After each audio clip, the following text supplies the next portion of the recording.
In our survey also, we've tried to gauge whether religious or non-religious people, there's much difference, very little difference on those attitudes to what counts a family. You might think religious people would be more conservative, oriented to the narrower biological definition. No, they're not. There's very little difference, actually. I just gave you one example. So if we say the narrowest view of the family is the biological, opening up to the person close, broad view, what predicts the views, the narrow views? Here are the most important things, most important correlations from our survey. So older conservative men are the ones who have the narrowest definition of the family. But when it comes to children and parenting of children, people go back to the view that it's best to have two parents and preferably a mother and a father. So quite strong levels, high levels think it's bad for single women to have children without a male partner. Only 21% of people think churches welcome lesbian, gay people. They think the churches are really very focused around traditional families. But actually, the Christians we surveyed are much more open-minded about a family than their churches are. I have to put my little plug in here about Christianity. Ronald's going to say more. Christianity is very ambivalent about the family. Here's a very famous quotation from Jesus. Who is my family? Well, it's those who do the will of God. It's not the biological family. And here's Peter Brown summing up early Christianity's hostility to sexuality and the family. This aspects of humanity would be washed away in the true Christian life and in the resurrection. We forget that strong emphasis on celibacy and monasticism.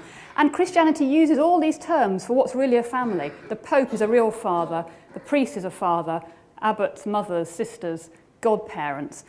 Christianity actually has an incredibly broad view of what the family is. None of these are actually biological. Right from the scriptures themselves and through the early church, Christianity ambiguously prized both celibacy and marriage. Different statements, but also different people, different times. As the years went on, Catholicism tended to regard celibacy as an ideal state, and Protestantism marriage as an ideal state. But what all these denominations had in common was a quite unprecedented hostility to sex outside marriage, of any kind, but over the years increasingly towards gay, lesbian, bisexual unions. This was not the case in the ancient world. And the result of this is that at the present day, with family alliances of all kinds under the pressures I've described, which are enormous, Christian morality has become a lot harder to make a fit than before. If you're marrying somebody for life and it means decades, almost certainly, rather than a few years, it's a whole different deal. And likewise, if you have the abilities that people have to meet new partners of all different types, and sex drives out of all proportion to those which our species has had until the 20th century. On the other hand, the fact that Christian morality is a lot harder to fit the reality now may make it all the more admirable and strenuous and praiseworthy as an ideal to which certain people would wish to live up, and perhaps, should they wish, to hold up to others as an ideal. But perhaps others might say that the older, more secular, more pragmatic, more practical, ancient way of looking at sex and marriage might be a handy, more flexible model to which to return if we're going to bother with faith at all.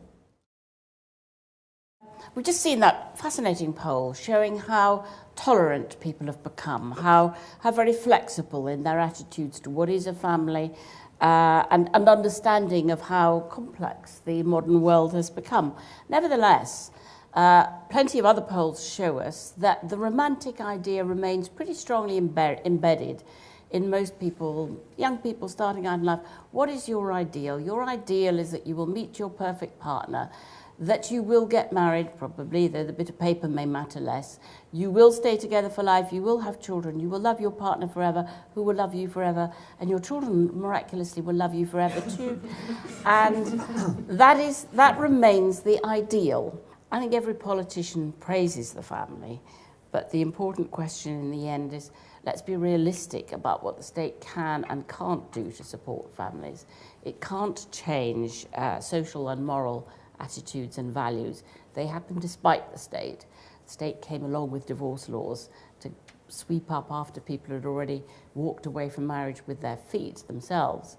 But the state can do the best it can to support families wherever they are and whatever shape they are.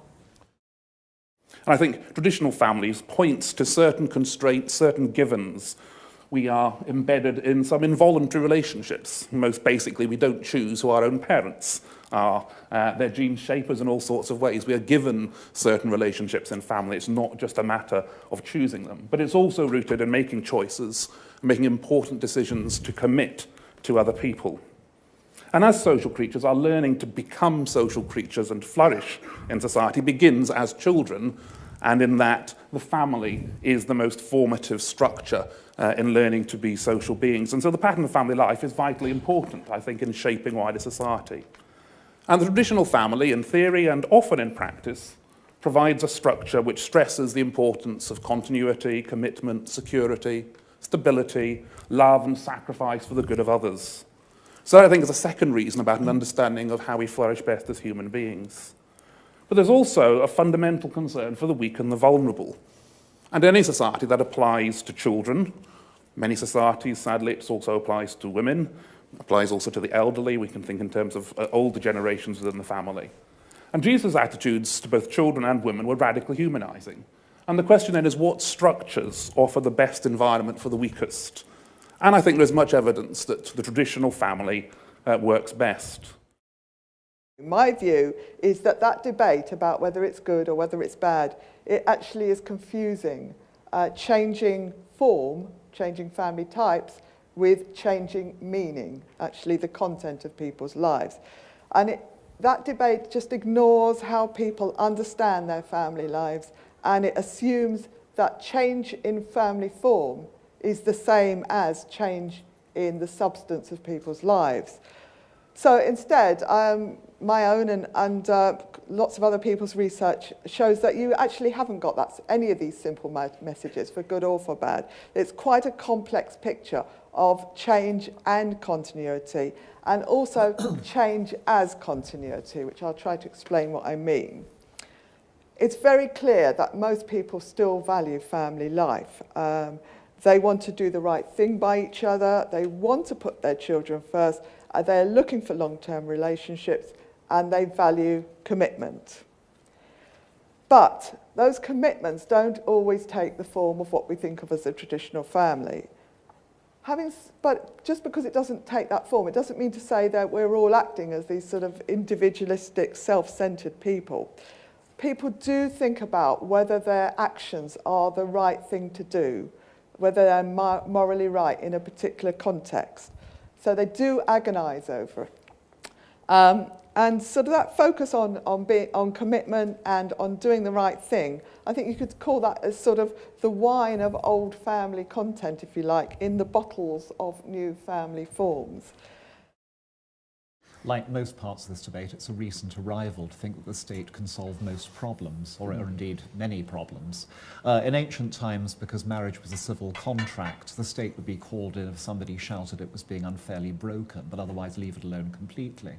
In the Christian centuries, the state tended to follow Christian morality as the established church provided it. So we're in a new situation. What we don't want to have is what actually happened around 1980, when top politicians articulated a history of the family that was utterly and completely wrong, totally bogus, saying that the family was decomposing because of the welfare state, because traditionally parents provided for their own parents in old age, disciplined their children, etc., etc. And it's because the family is not being propped up by the state and the escape routes not blocked off that we're now having to shell out so much. But I'd like to turn back to you, Andrew, because faith is part of the badging of this debate. And one of the reasons why we're all getting on so well on the whole is that we're actually talking, consciously not, in totally secular terms. Including yourself, even though you're based in Scripture, you're using pragmatic arguments. Could I ask, are you actually saying that your view of the family is articulated as a personal viewpoint, and it's up to people whether or not they accept it, and that's really not a great issue? Or do terms like sin and damnation still have any purchase on this for you when determining the consequences of people's behaviour? Yeah, I'm happy to use the language of sin in terms of working out what is good for human flourishing and what is not good for human flourishing, or what is in conformity with what God has revealed and what is not. So I'm not sure it helps in a general discussion on the family. And I think, I am using statistical evidence because I think we need to look at that. I was also talking about how my understanding does come out of my understanding of who God is and the revelation that we have in Christ and in the Scriptures. So I think that it's not an either-or between the two. I think I want to commend what I believe, explain what I believe it, which has got a basis in my faith, which some here will share and some won't, but also to say that some of the evidence about the relative stability of children in cohabiting couples compared to married couples or whatever, we also need to put into the discussion, which we don't have a faith view on that one way or the other. We need to look at the evidence and look at the research that has been done on that. You're being awfully positive about the traditional family. Families are where the most awful things happen. Most people get murdered in them. Most child abuse happens in them. And if we just narrow everything down to the family is the only place for children, if we're actually thinking about children's welfare, that kind of narrowing of society to think that children can only grow up in a family and there's no escape is actually really quite dangerous. Though I'm not sure the things that you're ascribing are necessarily to do with whether it's a traditional family or not. It's what happens in the household. But if you think and that may be a household. Children have to only be in the family and they can't escape to relatives, grandparents, other sorts of community, there used to be more range. Now we're so determined that you've got to be in that unit, and that's the only way to bring up children.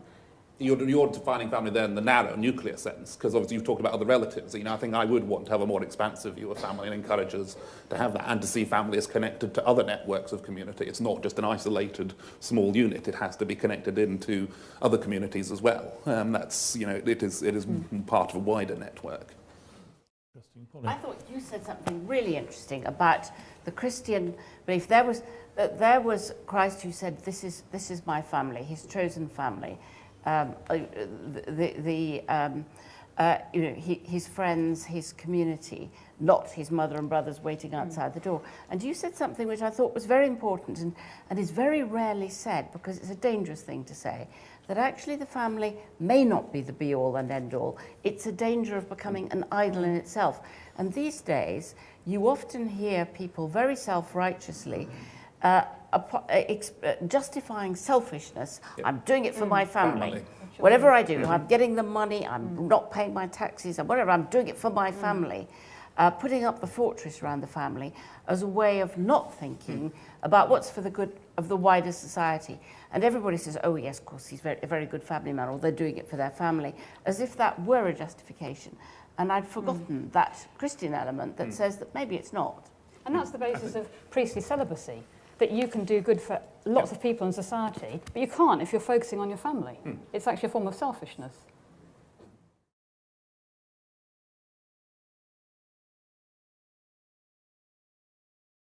William Joseph. Concerning state involvement, it can do it in two ways. It can either react to change of the family attitude, and it can also try to engineer it. Do you think the state should really get involved in engineering the social attitude toward marriage? For example, refusing to legalize same-sex marriage, is that really an attempt to engineer? Some people actually want the state to socially engineer, to change people's minds and attitudes and views and the way they behave. I think that's very difficult. But the state is involved willy-nilly because it has to decide how to apportion taxes. It has to decide how to apportion benefits. It has to decide, on civil partnerships was a big change in tax law, in inheritance law. Those things are in the state's domain. So the state can't stay totally neutral. It can try its best to say all we're trying to do is adapt ourselves to where people seem to be moving. And I think that's what it should do. I think it has a real and prime duty to children, though. And I think that the last government thought of its social policy almost entirely in terms of children. And I think that leads you in the right direction of what to do about the family, because you're saying wherever children are, we have to make things as good for them as possible, remove obstacles as much as we possibly can, make it as likely as possible that they will flourish.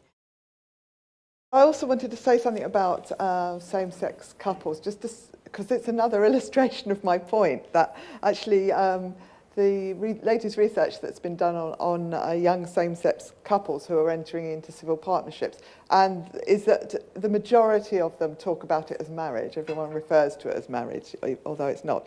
But actually what they, young couples say that they're doing when is that they want to express this long-term commitment. And they've got very similar ideals and hopes to heterosexual couples getting married, you know, about love and romance and the challenges and rewards of being together and so on, and valuable. So again, I would say it's that those values are still there. But one thing that does bring them all together, and we haven't spoken about, is the way story brings all of these things together as family. If we share the story with each other, then we're part of each other. And the word that I haven't heard anybody express yet is respect. And yet I hear in the playgrounds at school this thing about where respect is. And I wonder if that's something. Is there a breakdown of respect which is breaking down other things? I want to look at respect and romance, that wonderful partnership that lies at the basis of so much of this. We may be in a difficult position at present because of social change. We're also in a rather tough position because we're a species that, unlike most animals, doesn't have seasonal mating. We can mate all the time. And we are neither a species that tends naturally to make long, unbreakable unions, nor are we a species that is naturally more promiscuous. We actually produce both patterns. And that's why ever since records began, the ideal of falling in love and staying in love until death do part is the human ideal. It's what we'd actually like to do if we are interested in romance and do want to make partnerships. But the framework you place around this need can be very different, and that there are three basically that have existed through time. The first is a matter for the individual people to make it work emotionally and practically, maybe with the help of friends or relations. Number two is that it's a civil contract with the state or the city or the province, and they owe something back to the wider community for having said something official and getting privileges in return. And number three is that it's a contract with a deity, with the divine, on certain lines that the divine has prescribed, and if you break those, then you may bring about the end of the world rather fast, and you're almost certainly going to have a rather dicey fate in the afterlife, if you get an afterlife. And our problem now is those three languages are hopelessly intermingled. My question really is about, I think it's important that we do talk about the good, that we do talk about the best, but how do we do it in a way that includes people rather than excludes them? I do think we do have. I mean, I don't put it in any kind of religious context. I put it in a social context. I do think we all are born with ideals of all different kinds. We think society should be fairer than it is. We think we should be better than we are. We think in all sorts of ways. We should be more moral, if you like, because I think that is imprinted on us. I think it's what makes us social animals. It's what makes us communitarian spirited in lots of ways. But it means that we are always living with the guilt of falling away from what we know we should be and should do. And that's part of the human condition. But I agree that as a society, it is really important that we don't judge people according to the kinds of families that they end up living in and bringing their children up in. The thing that occurs to me is maybe spending this enormous sum of money is an attempt to re-sacralize the marriage bond in a kind of largely post-Christian society. You're doing something absolutely gratuitous that makes no sense whatever, spending £20,000. And as such, it has much of the qualities of a sacrifice. Is this a sensible idea? The meaning of marriage has the word stayed the same, but the meaning of it, its symbolic meaning has changed. So previously it was you got married in a church or religious place, and it was a public statement in that sense. It then shifted in the 60s into actually it was a private thing. and couples went off and they could get married for £100. And then it has now shifted to becoming much more of a public statement, but it's not a public statement of commitment in the religious sense. It's on two people. It's a public statement. We've made it. We've got this far, and we can have this big public celebration. The great value of some kind of ceremony of union is that traditionally in our society for a long time, marriage rites have taken the place of other rites of coming of age, like puberty rites in other societies. They're a way of demonstrating we've reached a certain level of maturity and are going on to another phase of existence. And as such, they're awfully symbolically important. But follow the money also. Of those three models I propose, attraction's the basis of one, which is couples coming together. A mixture of theology and concern about pollution and the limits to right behaviour is at another, the religious. And in between, the whole state thing, the whole contract thing, is about cash. There are two things happening at once. The first is couples being able to support a family and each other when they get together. It's got to work economically. And a huge amount of law and rules and attitudes have been built around that. And the other is something we're increasingly losing, which is the dowry. That when you get hitched, traditionally your parents give you cash or inheritance. And that's why families are regulated even in societies that do not care too much about the inviolability of the contract. They care desperately about whether the children can be positively recognised as having come from those people, and therefore whether they can inherit property passed down through line. It's actually doing something that sort of is as a conscious decision to fix a life together, so buying a house or even just getting a pet, and that joint corporate decision that we have a future together, and this is shown in this way, whereas obviously a baby may just arrive without being planned, and you might just move in together without having a conscious decision. This is a commitment that is really long-term, perhaps even lifelong. And so there is some research being done as to what are the things within non-marital relationships that are pointers to them having the sense of stability and continuity, maybe more akin to what has traditionally been associated with marriage. I just think all this shows really that the happy, stable, long-lived traditional family is a fantasy, and it's appropriate we should have a kind of fantasy wedding thing to celebrate this fantasy and make it more and more fantastical. And maybe this ideal is just so adrift from reality of most people's lives, we'd be better discarding it.